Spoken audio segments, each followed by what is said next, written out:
Les mignons sont des nazis.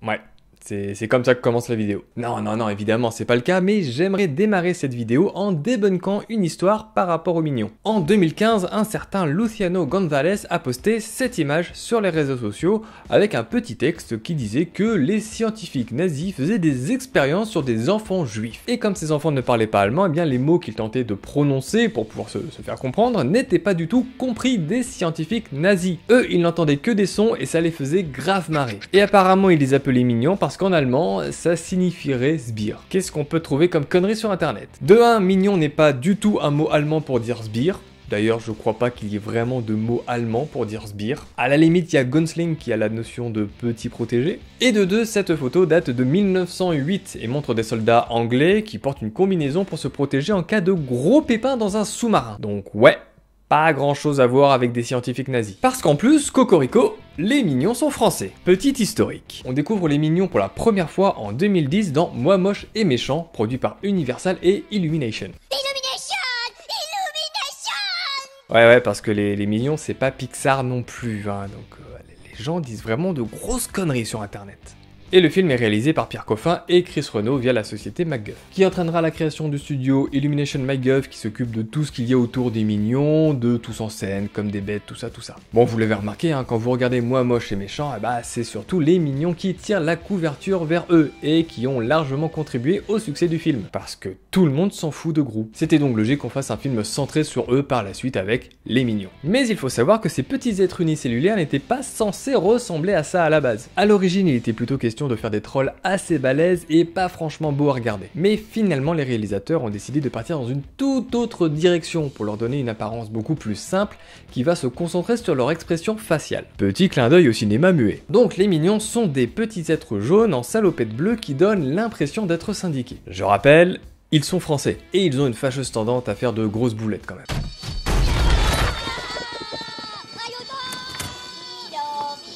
Et à travers les différents films qui les mettent en scène, eh bien il y en aurait pas mal. Mais d'après Pierre Coffin, qui a dû enregistrer toutes les voix, il y en aurait 899. Et à mesure qu'il y ait de nouveaux films, il y a moyen qu'il y en ait de plus en plus. Et d'ailleurs, d'après une affiche promotionnelle pour Moi moche et méchant 2, il a été officialisé qu'il y en aurait 10 400.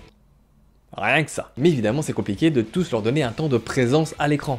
Donc dans les films, on suit généralement Bob, Carl, Chris, Dave, Donnie, Eric, Henry, Jerry, John, Ken, Kevin, Lance, Mark, Mel, Mike, Norbert, Otto, Phil, Stuart, Tim, Tom et Tony. Donc vous vous doutez bien qu'il est extrêmement difficile de créer 10 400 mignons totalement différents, surtout avec un physique aussi simple. Pour les reconnaître, on s'appuie généralement sur leurs traits de caractère. Par exemple, Bob est très enfantin et il a toujours sa papuche avec lui. Stuart, lui, il se la joue cool et il a une guitare, alors que Kevin, il a l'air de s'occuper des deux autres et c'est celui qui s'occupe du Wi-Fi à la maison. Donc ce qu'on va essayer de compter, c'est le nombre d'apparences différentes qu'il est possible de créer pour les mignons. Et pour cela, heureusement, il n'y a pas masse d'éléments. On va s'intéresser à la morphologie, à leurs yeux et à leur coupe de cheveux. Et on va commencer par l'aspect physique. À l'heure actuelle, on peut en compter 4 parmi les grands et les moyens qui sont plutôt allongés. Il y a aussi les petits mignons et enfin les dodus. Donc pour le moment, rien de bien compliqué, on a 4 formes. À celle-ci, on va ajouter des yeux, parce que sinon c'est un petit peu compliqué pour eux. Alors cette fois, soit les mignons ont 2 yeux, soit ils n'en ont qu'un seul.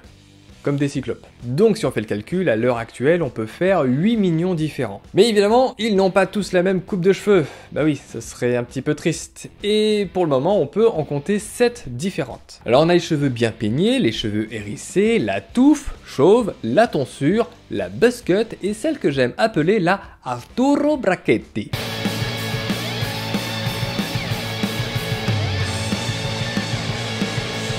Et si on fait le compte, pour le moment, on a 56 possibilités pour créer des mignons différents à chaque fois. Donc si on prend le nombre total de mignons que l'on connaît à chaque fois, à savoir 10 400, ça nous fait 186 mignons identiques pour chaque possibilité. Cependant, il y a quelques exceptions à la règle, parce que sinon ce serait pas drôle. Alors tout d'abord, les grands mignons, jusqu'au 3e opus de Moi moche et méchant, eh bien ils avaient tous 2 yeux et avaient la coupe en touffe. Mais la bande-annonce des Mignons 2 nous a fait découvrir des grands mignons cyclopes avec les cheveux bien peignés. Ce qui nous fait donc tomber à un total de 44 possibilités. Mais c'est pas fini. Jusqu'à preuve du contraire, Otto, qui apparaît également dans la bande-annonce des Mignons 2, est le seul à avoir la coupe Arturo Brachetti. Ce qui fait donc chuter le total à 39 possibilités. Et pareil, Bob semble être le seul mignon à être chauve. ce qui nous fait tomber un total de 34 possibilités. Et on remarque d'ailleurs qu'en plus d'être chauve, Bob est le seul à avoir une hétérochromie, avec un œil marron et un œil vert, ce qui le rend encore plus unique. Et donc si on ne se plante pas dans les calculs, avec ces nouvelles données, ça nous donne 324 mignons identiques pour chaque possibilité, qui peut être très compliqué pour les différencier. Mais on va aller encore un tout petit peu plus loin. Dans Moi Moche et Méchant 2, les mignons mutent après l'injection du sérum PX41. Ils deviennent alors mauves, avec des cheveux longs et frisés, et les chicots mériteraient un bon détartrage. Mais ils conservent leur corpulence et le nombre d'yeux. Ce qui fait que nous pouvons avoir un total de 8 mignons diaboliques différents. Donc si on ajoute ce résultat à l'ancien, ça nous fait 42 possibilités de créer des mignons. Ah ouais, genre 42 comme la réponse à la grande question sur la vie, l'univers et tout le reste. Ça remet en perspective pas mal de choses.